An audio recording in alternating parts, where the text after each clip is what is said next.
Hello students, welcome to my YouTube channel. मैं हूं आपका ट्यूटर अमन और आज हम लोग पढ़ने जा रहे हैं chapter electricity. Electricity is a very important source of energy in modern times. हम पंखे, फ़ैन से लेके इलेक्ट्रॉनिक डिवाइसेस से लेके बल्ब से लेके गीज़र से लेके ओवन से लेके सारी इलेक्ट्रॉनिक डिवाइसेस से लेके इलेक्ट्रॉनिक कार से लेके सभी की सभी चीज़ें सारी इलेक्ट्रिसिटी से ऑपरेट होती हैं। हम आज के टाइम में हम अपनी लाइफ विदाउट इलेक्ट्रिसिटी इमेजिन भी नहीं कर सकते। तो electricity has been become a part of our daily lifes. जब इलेक्ट्रिसिटी इतनी ज़्यादा इम्पॉर्टेंट है तो इसके बारे में हमें पढ़ना भी चाहिए, पढ़ना भी उतना ही इम्पॉर्टेंट है। और क्लास 10th में हम इसे अंडर हेडिंग इलेक्ट्रिसिटी पढ़ते हैं। तो आज हम पढ़ने जा रहे हैं क्लास 10th चैप्टर इलेक्ट्रिसिटी। अब देखिए, इलेक्ट्रिसिटी एक ऐसा चैप्टर है जो मैं अगर इन जनरल बात करूं क्लास 10th की, तो क्लास 10th की साइंस कुछ स्टूडेंट्स को काफ़ी ज़्यादा डिफ़िकल्ट लगती है, बहुत ज़्यादा टफ़ लगती है, समझ में नहीं आती है। और इलेक्ट्रिसिटी उन चैप्टरों में से है जो क्लास 10th के स्टूडेंट्स को बहुत ज़्यादा परेशान करता है। इसका मेन कारण ये होता है कि वो लोग सही से इस चैप्टर को ध्यान से उतना टाइम नहीं दे पाते जितना टाइम इस चैप्टर को समझने के लिए चाहिए। तो अगर आप मेरे साथ आराम से जैसे जैसे मैं पढ़ाऊँगा समझते हुए अंडरस्टैंड करते हुए मेरे साथ सिंक बना के अगर पढ़ना शुरू करेंगे तो आप लोगों को ये इलेक्ट्रिसिटी चैप्टर आपके टिप्स पे हो जाएगा।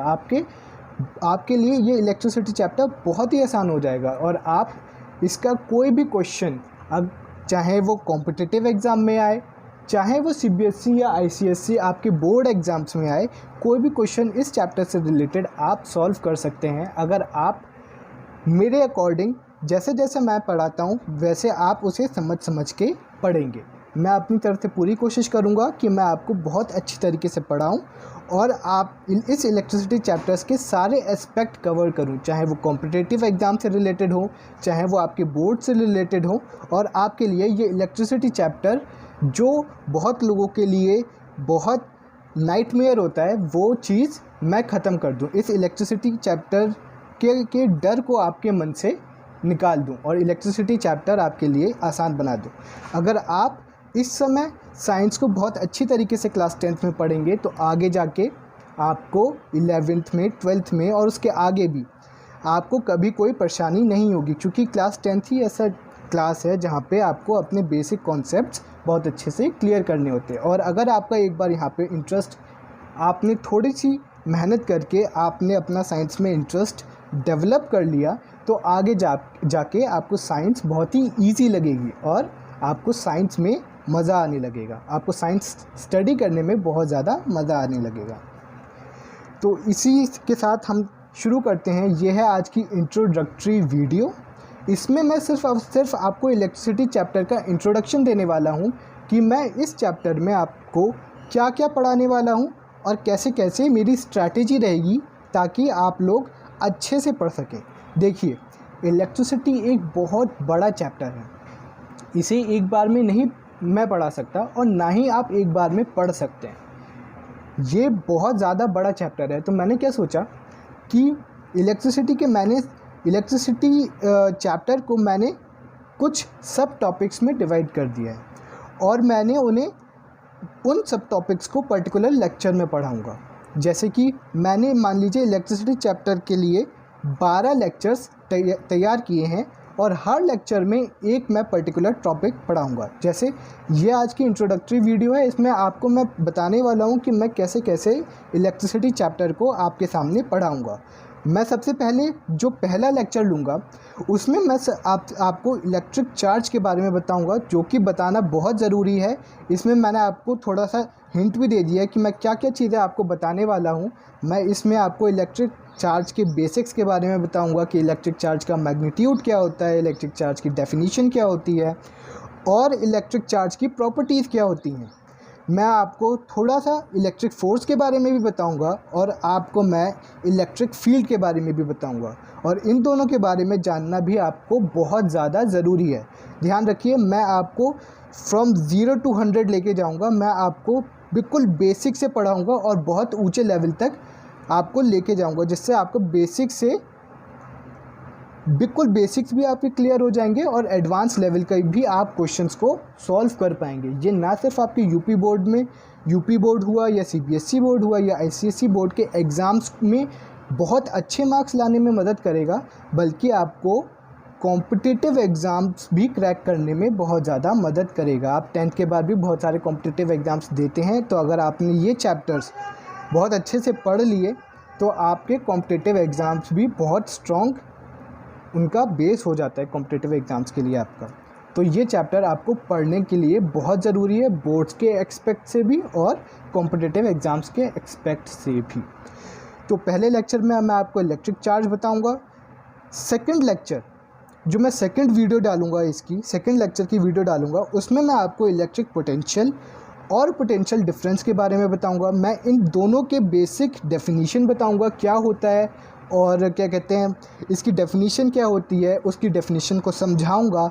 मैं आपको बताऊंगा कि इलेक्ट्रिक पोटेंशियल और पोटेंशियल डिफरेंस में क्या डिफरेंस होता है, और मैं आपको वोल्ट मीटर जो कि पोटेंशियल डिफरेंस नापने की मशीन है उसके बारे में भी आपको बताऊंगा। मैं अपने थर्ड लेक्चर में आपको इलेक्ट्रिक करंट के बारे में बताऊंगा। ये बहुत ज़्यादा इम्पॉर्टेंट टॉपिक है। करंट हम डेली लाइफ में कितनी बार सुनते हैं, पर क्या हमें कभी पता रहता है कि हम करंट की एक्चुअल मीनिंग क्या है, करंट एक्चुअली में होता क्या है, कैसे वर्क करता है, क्या क्या चीज़ें होती हैं, हमें नहीं पता है। तो मैं अपने थर्ड लेक्चर में इलेक्ट्रिक करंट के बारे में आपको बेसिक चीज़ें बताऊंगा कि इलेक्ट्रिक करंट क्या होता है और कौन से चार्जेस इसमें फ़्लो करते हैं और कौन सा डायरेक्शन होता है, कैसे फ़्लो करते हैं। इलेक्ट्रिक करंट को नापने वाली मशीन जो एमीटर होता है, मैं उसके बारे में भी बताऊंगा। और मैं आपको कंडक्टर्स और इंसुलेटर्स के बारे में भी बताऊंगा कि कौन इलेक्ट्रिक करंट को कंडक्ट कर सकता है और कौन इलेक्ट्रिक करंट को कंडक्ट नहीं कर सकता है। मैं अपने चौथे लेक्चर में electric circuit diagrams and symbols के बारे में बताऊंगा। मैं अपने चौथे, जब हमें पोटेंशियल डिफरेंस के बारे में पता चल जाएगा, जब हमें इलेक्ट्रिक करंट के बारे में पता चल जाएगा, तो ऑब्वियसली अब हमें जो नेक्स्ट चीज़ करनी होती है वो बनाने होते हैं हमें इलेक्ट्रिक सर्किट डायग्राम्स। तो मैं अपने चौथे लेक्चर में आपको इलेक्ट्रिक सर्किट बनाने सिखाऊंगा, और मैं आपको डिफरेंट चीज़ें जैसे बल्ब है, रजिस्टर्स हैं, बैटरी है, इन सब के लिए हम फिज़िक्स में डिफरेंट सिंबल्स का यूज़ करते हैं। तो वो सिंबल्स मैं आपको बताऊंगा कि कौन सा सिंबल किसके लिए होता है और उनकी इम्पोर्टेंस क्या होती है। अपने फिफ्थ लेक्चर में मैं आपको ओम्स लॉ के बारे में बताऊंगा। ये मेरा फिफ्थ लेक्चर बहुत ही ज़्यादा इम्पॉर्टेंट होगा, क्योंकि ओम्स लॉ बहुत लोगों को समझ में नहीं आता है, और ये ओम्स लॉ ही इस इलेक्ट्रिसिटी चैप्टर का एक तरीके से कह लीजिए की पॉइंट है। तो ओम्स लॉ क्या कहते हैं, मैं आपको अपने फिफ्थ लेक्चर में बताऊंगा, जिसमें सबसे पहले मैं आपको ओम्स लॉ के बारे में जनरल इन्फॉर्मेशन दूंगा। ओम्स लॉ में मैं ये बताऊंगा कि ओम्स लॉ में कि पोटेंशियल डिफरेंस और करंट के बीच में क्या रिलेशनशिप होती है, और फिर मैं आपको पोटेंशियल डिफरेंस और करंट के बीच में ग्राफ बना के भी दिखाऊंगा ओम्स लॉ की वीडियो में, लेक्चर वीडियो में। फिर लेक्चर नंबर 6 में मैं आपको बताने वाला हूँ रेजिस्टेंस ऑफ अ कंडक्टर। मतलब हम रेजिस्टेंस के बारे में बात करेंगे लेक्चर नंबर 6 में, जिसमें मैं उसका बेसिक बताऊँगा, classification of conductors, resistors and insulators. मैं बताऊँगा कि कंडक्टर्स में रेजिस्टेंस कैसा होता है, इंसुलेटर्स में रेजिस्टेंस क्या होता है, या रेजिस्टर्स में रेजिस्टेंस कैसा होता है। मैं ये भी बताऊंगा आपको कि कौन कौन से फैक्टर्स रेजिस्टेंस को अफेक्ट करते हैं, और कुछ उसके बारे में रेजिस्टेंस के जो जनरल न्यूमेरिकल्स होते हैं वो भी बताऊंगा। एक चीज़ और, मैं आपको इसी वीडियो में कलर कोडिंग ऑफ रेजिस्टेंसेस भी बताऊँगा कि रेजिस्टेंसेस की कलर कोडिंग क्या होती है। लेक्चर 7 हमारा जो होगा, लेक्चर 7 होगा हमारा रेजिस्टिविटी का। इसमें हम रेजिस्टिविटी के फॉर्मूले को डिराइव करेंगे, जो कि हमारे सीबीएसई में बहुत बार पूछा जाता है। इसकी डेफिनीशन, रेजिस्टिविटी की जो प्रॉपर्टीज़ होती हैं और उसकी एप्लीकेशंस के बारे में बात करेंगे। लेक्चर 8 में मैं हम फाइनली अब कॉम्बिनेशन ऑफ रजिस्टर्स पे आ जाएंगे, जिसमें मैं आपको सीरीज़ कॉम्बिनेशन ऑफ रजिस्टर सबसे पहले बताऊंगा। उसके बारे में सबसे पहले बेसिक बताऊंगा, फिर मैं बताऊंगा कि जो सीरीज़ रेजिस्टेंस का जो फॉर्मूला होता है वो कैसे डिराइव करते हैं। ये फॉर्मूला डिराइव करना बहुत बार पूछा जाता है, हमारे जो बोर्ड एग्ज़ाम्स है ना उसमें बहुत बार हमें फॉर्मूला डिराइव करने के लिए दिया जाता है, तो ये बहुत इंपॉर्टेंट होगा। और हम थोड़ा सा इसके बारे में देखेंगे कि सीरीज़ में रेजिस्टेंस वेरी करता है या पोटेंशियल डिफरेंस वेरी करता है, या पोटेंशियल डिफरेंस और करंट का रेजिस्टर्स के साथ सीरीज़ में कैसा क्या क्या रिलेशन होता है, ये हम देखेंगे लेक्चर नंबर 8 में। लेक्चर नंबर 9 में हम लोग पैरेलल रेजिस्टेंस के बारे में बात करेंगे। हम लोग पैरेलल रेजिस्टेंस का फॉर्मूला डिराइव करेंगे जो कि बहुत पूछा जाता है बोर्ड्स में, और हम लोग ये देखेंगे कि पोटेंशियल डिफरेंस और करंट की क्या रिलेशनशिप होती है पैरेलल कॉम्बिनेशन ऑफ रेजिस्टेंसेस में, सर्किट जिसमें पैरेलल कॉम्बिनेशन ऑफ रेजिस्टेंसेस होता है। उसके बाद में हम लोग, ये बहुत इंटरेस्टिंग होने वाला है, बहुत लोगों को ये कठिन लगता है, इसलिए कठिन लगता है क्योंकि उनके बेसिक्स क्लियर नहीं होते हैं, इसलिए उन लोगों को कठिन लगता है कि हाँ ये बहुत कठिन है क्योंकि उनके बेसिक्स क्लियर नहीं है। पर जब हम लोग बेसिक से, देखिए मैंने आपको लेवल 0 से, जो लेक्चर 1 था उसमें बिल्कुल बेसिक बताया, फिर उसके बाद में मैं धीरे धीरे ऊपर बढ़ता चला जा रहा हूँ। मैंने आपको सीधा सीधा बहुत ऊपर की चीज़ें नहीं पढ़ाई, मैं सीधा सीधा सब में देखिए मैं आपको बेसिक सबसे पहले पढ़ाऊँगा, ताकि अगर आपको आता है तो आप बहुत अच्छी बात है, और अगर आपको नहीं भी आता है तो भी आप मेरी वीडियो देख के सब चीज़ें आराम से समझ सकते हैं।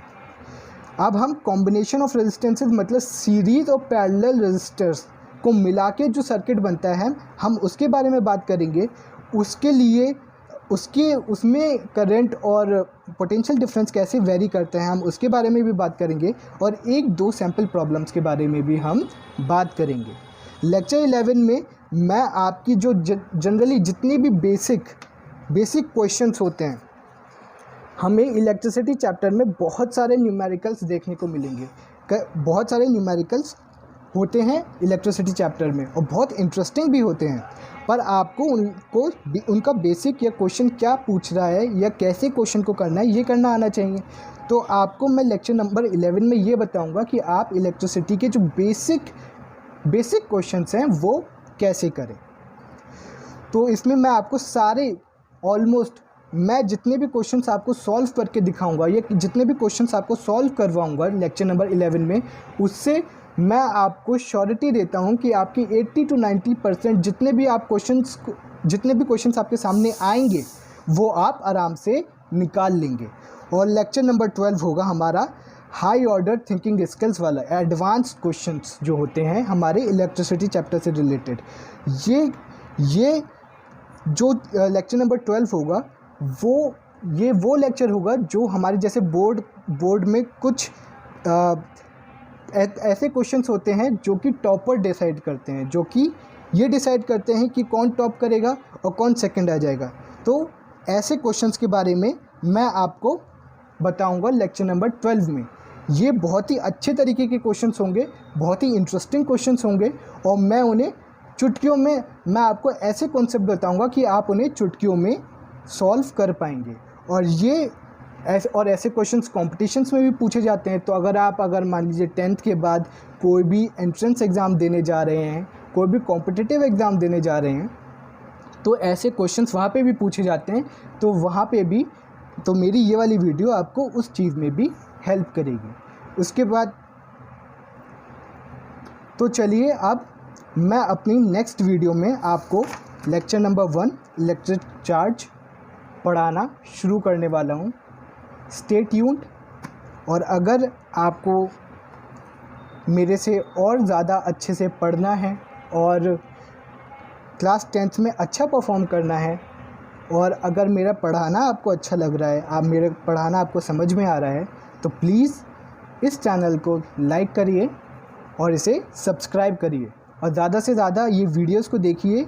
ये आप ही के लिए बनाई गई हैं। इस पैंडेमिक में कोई भी ट्यूशन्स नहीं ले पा रहा है ऑफलाइन, तो सबसे बढ़िया तरीका क्या है? ऑनलाइन ट्यूशन्स लेने का। और मैं आपको free of cost online tuition provide कर रहा हूँ, तो इस सर्विस का पूरा फ़ायदा उठाइए। Thank you.